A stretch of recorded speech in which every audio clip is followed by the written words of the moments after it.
They asked. "Who is she?" 12 U.S. Rangers trapped until a Navy SEAL sniper saved them. The desert night held its breath as 12 U.S. Rangers huddled inside a half-collapsed mud compound, wounded, low on ammo, and surrounded. The enemy closed in like a tightening fist, shadows slipping between the dunes.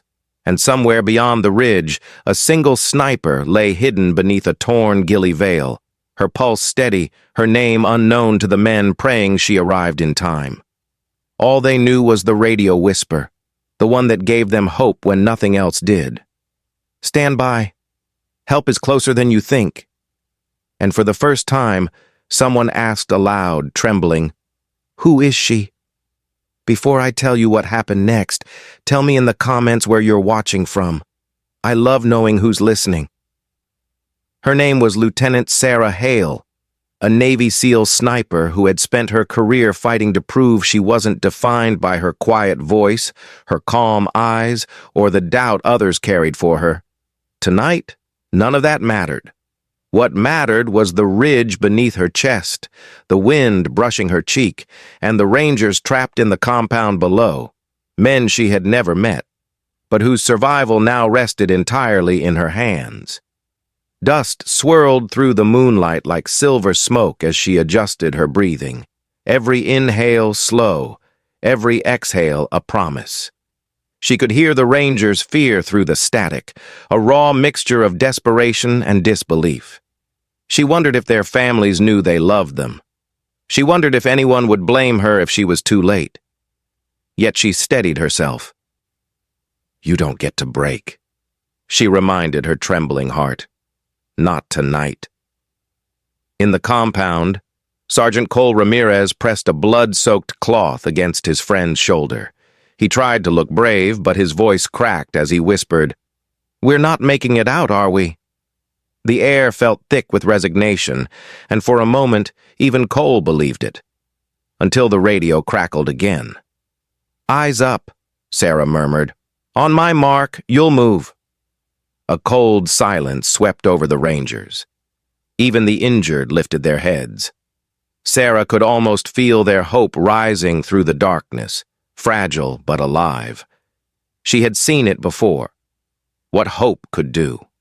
How it could push a person beyond fear, beyond doubt, beyond the limits they once thought unbreakable.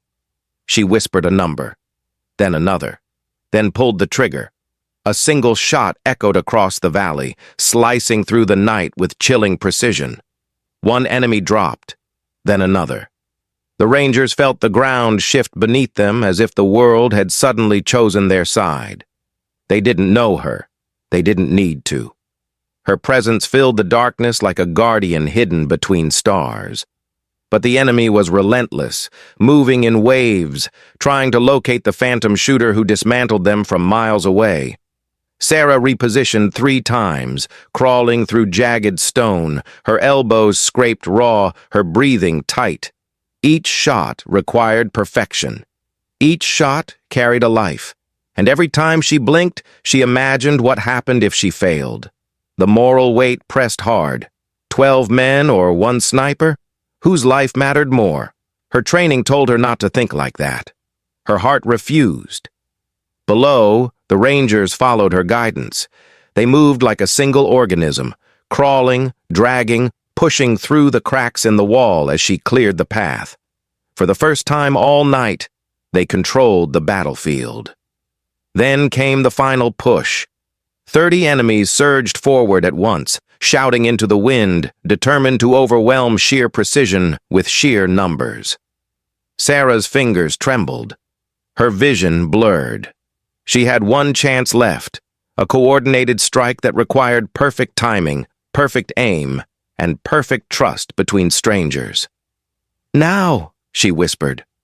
12 Rangers burst from the compound like a tide of defiance, moving with a synchrony they didn't know they had left.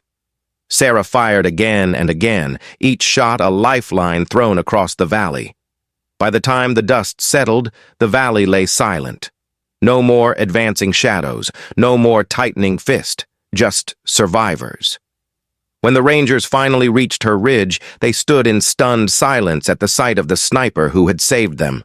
Small, quiet, exhausted, but unbroken.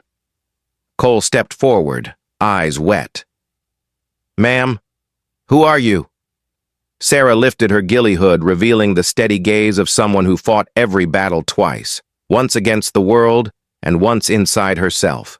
She simply said, "Someone who wasn't going to let you die tonight." Because kindness doesn't vanish. It waits, and it finds its way back. And in the hush of that desert dawn, the same wind that once carried fear now carried something gentler. A reminder that even in the darkest nights, a single steady heartbeat can turn the tide. If this story moved you, share your thoughts below, subscribe for more powerful stories, and remember, you never know whose quiet strength might save your life one day.